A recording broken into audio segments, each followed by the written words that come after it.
kun saat jemiro taqasan qasun ilaalen hezare geggeessa majra amarat ustad hezare geggeessa silaalle ulaachum yetanyachuna boota tanqasan subhanallahi ade murida wada agar Ethiopia የገባ ስለሆነ ያላችሁ ሁላችሁም ተተነሱም አሁንም ኡስታዛችሁን ጨምሮ በረታና በርሲሳ ሁላችሁም አቡና ሲንግሎቹን ተንቀሳቀሱ እንላለን ምክንያቱም ይሄ በጣም ገገሳና በጣም ወደ አገር ሲገባ ነው አይሻል አላሁ አክበር ሱብሃንአላህ ይህ ኡስታዙ ምንድነው ማይክፈቱ ኡስታዝ አቡ አያሽ ኡስታዝ አቡ ሳራ ኡስታዝ አብዱል ቃድ ኡስታዝ አብዱል መጂድ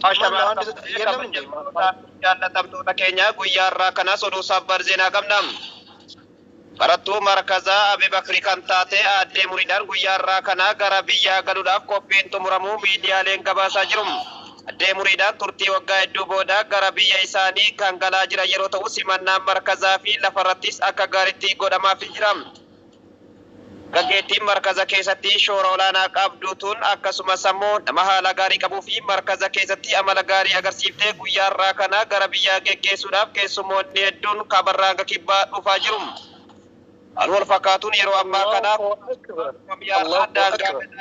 namni dammaqee gara markazicha kan imala jiru yeroo ta'u otobisiin tokko nama 444 baatuudhaan gara markaza Abibakri kan imala jiru yeroo ta'u 864 gara kaabaatiin as duudaa jiru oduma wal fakkaatuun yeroo ammaa kana magaalaa Finfinnee alaabaa biyyattii ol fannifamee addee muriidaa eegaa jira kan jira yeroo ta'u Jisa magala Finfinnee irraa hanga godina Jimmaatti addee muriidaaf simannaan godhamuu fi kabajachuun namoonni hedduun karatti yaa'anii hiriira ba'aa jiru.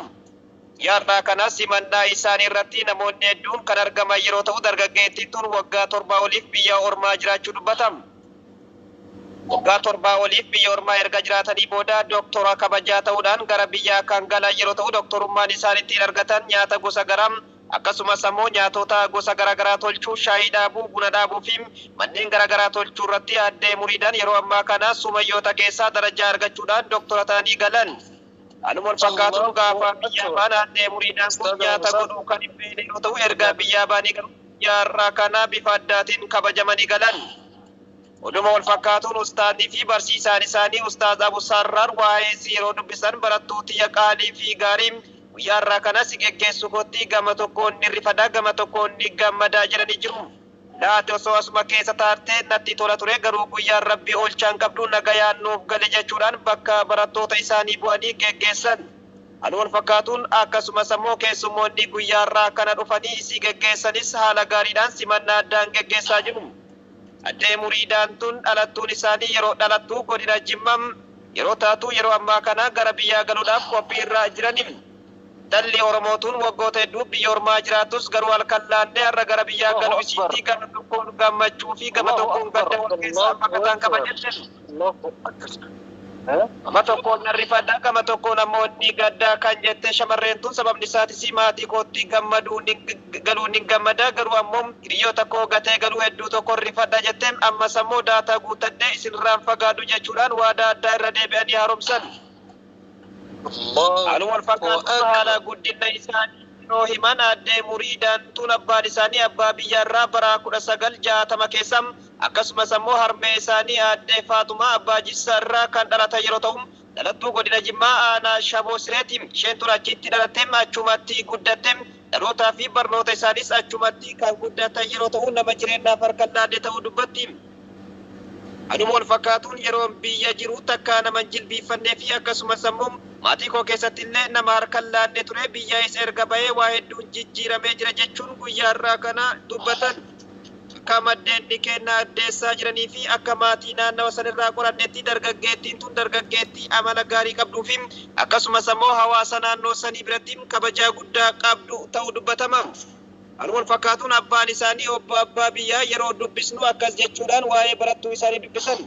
Anuma wal fakkaatuun intala ta'uu gaafa baasuun akkanaa dalagattu jedhee biyyaa baasee jedhaniin. Garuu ammoo isheen ammaa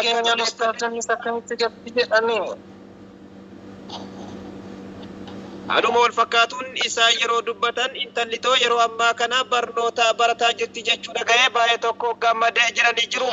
Barnoota diin Islaamaa barachuu ishiitti baay'ee tokkoon gammadaa kanaafuu intalatoon nagayaaf naaf gali jechuudhaan isaanis yeroo ammaa dubbatanii jiru.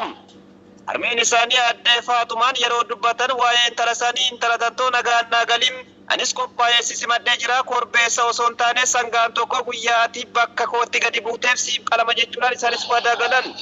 Bifuma wal fakkaatuun barattoonni markazaa fi keessummoonni hedduun guyyaa irraa kana shamarree tana daqiiqaa muraasatti kan geggeessaa jira yeroo ta'u geggeessaa isaanii kana magaalaa Finfinnee irraa hanga biyya dhaloota isaaniitti akka ajaa'ibaatti inni geggeessina jedhan.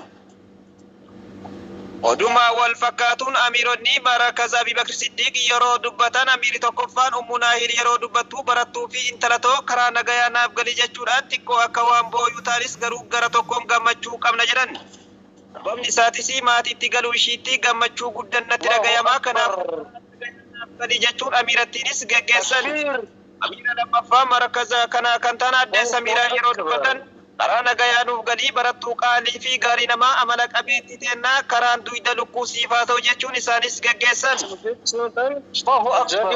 Haaluma wal fakkaatuun dargaggeessaa markaza daawaa keessatti shoora olaanaa qabuu fi kan yeroo ammaa kana markaza keessatti shoora guddaa qabu Abbo Huzeefaanis yeroo dubbatan karaa nagaa galii jechuudhaan silaa namni dhiiraa kun karaa jabaataa inni haguudu dubbatam. Ilaalonni kun karaa jabaataa waan ta'eef akkasuma yoo ta'e inni mimmaan hin gubne garuu ganaa galii jedhaniitumaan geggeessan. Walumaa galatti Ustaaz Abu Sarraa yeroo dubbatan garaan isaanii kan badee yeroo ta'u intala tana hedduun jaaladha jechuun dubbatum. Barattuu tana hedduu tokko ishee jaaladha ishees kabajaa karaa nagaa nuuf galii jechuudhaan kan dubbatan yeroo ta'u xumura irratti ammoo oduun kennaa akkas turen. Yarraa kana geggeessaa isii irratti dargaggeessi tokko markaza keessaa Sumayyaa takka fudhachuudhaaf markaza Abubakar Siddiq miliqee yeroo ta'u shortaan dargaggeessi kun Sumayyaa markaza kanatti fudhatee taruudhaaf shortaan markaza aleellaa irratti raawwateen dargaggeessi kun rimoo fi waan jedhuun markaza keessaa ari'ame.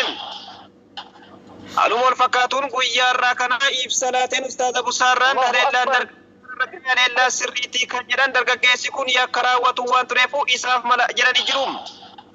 Wantoonni akkanaa kun markazoota hedduu keessatti jalqabaa miti kan jedhan abbaa kun kanaafuu qoricha isaatii jedhanii jiru. Hello.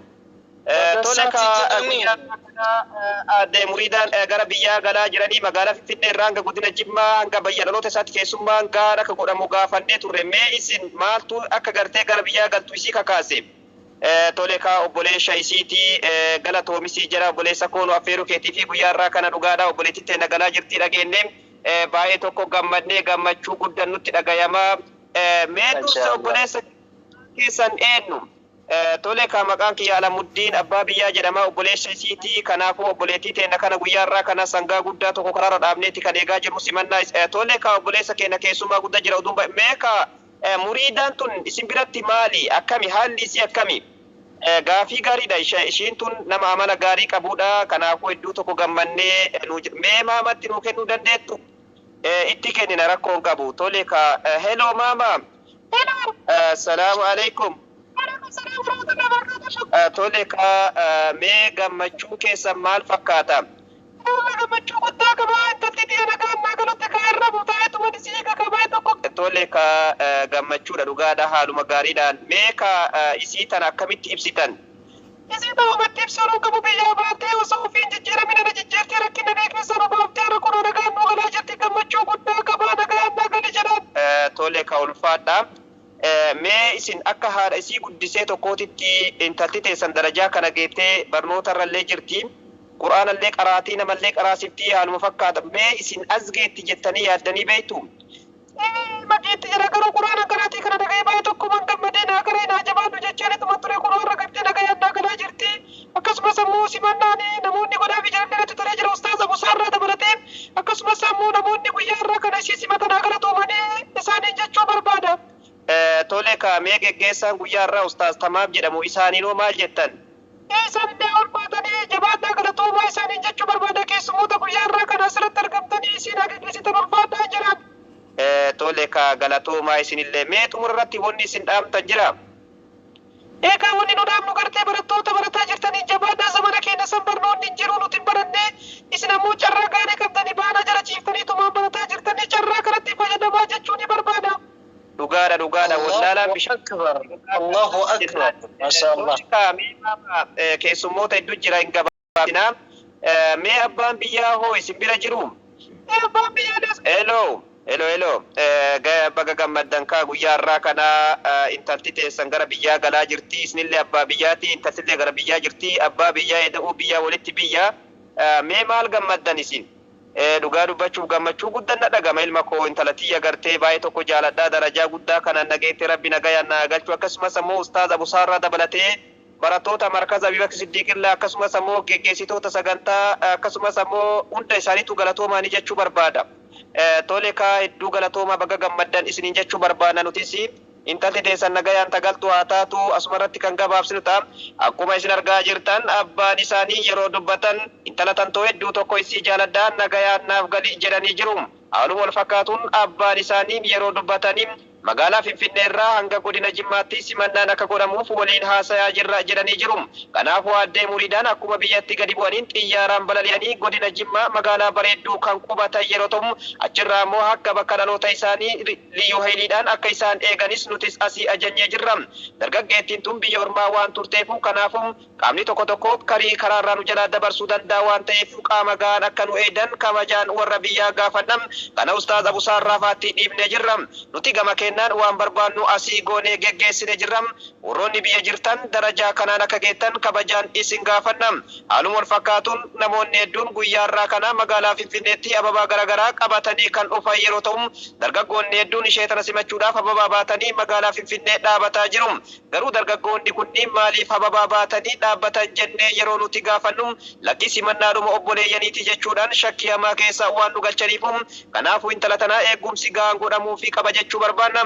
Haaluma wal fakkaatuun armeen isaanis yeroo dubbatan intala tiyya darajaa kana naaf geettee jedhee takkaa yaadeen beeku baga nagayaan naaf galtee jedhanii jiru. Haaluma wal fakkaatuun harmeen isaanii addee Faatumaa yeroo dubbatan gammachuu guddaan qabaa nagayaan naaf galiin anillee qophaa'ee si eegaa jira jechuun dubbatanii jiru. Bifuma wal fakkaatuun obboleessi isaanii obbo Alamuddiin kan akka abbaa fi obboleessam akkasumas ammoo gahee guddaa ishee biratti qabus guyyaarraa kana simannaa isiirratti argamuuf qophii ta'uun gabaafamaa jira. Bulchaan godina Jimmaa akka jedhetti dargaggeettii tana simachuudhaaf guyyaarraa kana ulaagaa guutuu guunnee xumurree jira jedhanii jiru. Haaluma wal fakkaatuun magaalaan guddittiin Oromiyaa magaalaa Jimmaa guyyaa boruu keessummaa guddaa ni simatti jedhamee eegamaa jira. Kanaafuu addee muriidaa kennaa carraan kunuu nama hundaaf hin ta'u dhugatti ati dargaggeettii carra qabeettiidha jechuu barbaanna. Xumurarratti ammoo hiriyoonni ishii Ummu Khaalidii fi Ummu Amiiraanis akkasumas ammoo barattoonni markaza Abubakar Siddiq hundi keessanuu namoonni guyyaa isii bareechitan ulfaadhaa jechuu barbaanna. Ustaaz Abusaarraa dabalatee geggeessitoonni sagantaa Ustaaz Abu Tamaamii fi akkasumas ammoo keessummoonni guyyaarraa dhuftanis hedduu galatoomaa jechuu barbaanna. Qopheessituun sagantaa guyyaa kana haadhuma sagantaatiin addee muriidaadhaa as keessaa yoo dogongorri jiraate nuuf bulchaa jechuu barbaanna. Imalli kee imala milkii, imala ragayaa, imala jaalalaa si haa ta'u, dacheen atitti galtuu, dachee simattuu si haa ta'u jechuu barbaanna. Xumurarratti ammoo guyyaa galtee akka of kabajuu fi barsiisaa keellee akka kabajuu abdii qabna. Waan asirratti barsiisan lafarrattis akka irratti hojjettu abdii qabna. Akka maddeen kennaa addee sanitti dargaggeettiin takka yeroo magaalaa Finfinnee buuterraa ofirraa daddarbaa eegalti. Gaafa gadi buutuu ijaaba agarsiifatti yeroo biyya dhaloota isaanii geettuu morma qullaa deemuu eegalti. Kun ammoo addee muriidaarraa akkan eegamne asumaan gadi qabnee si ibsuu barbaanna. Bu'aa bahii fi carraaqqii ustaazi keessatti ifaajee akka lafan balleessine kabajaan si gaafannam. Jabaattee akka diinkeellee guddiftuu amaanaa sitti dhaammachuu barbaanna. Asumarratti ammoo oduu keenya guyyaarraa kanuman gammaa ture xumurri yoo jiraate nuuf bulchaa jechuu barbaannam. Barattootaa fi barsiisota akkasumas ammoo keessummoota guyyaadhaa hundumti keessanuu ulfaadhaa waan dhaggeeffataniif galatooma. Horaa bulaa deebanaa dagaagaa yoo dogongorri jiraate waa dogongorre homaan dogongorree nagayaan bula.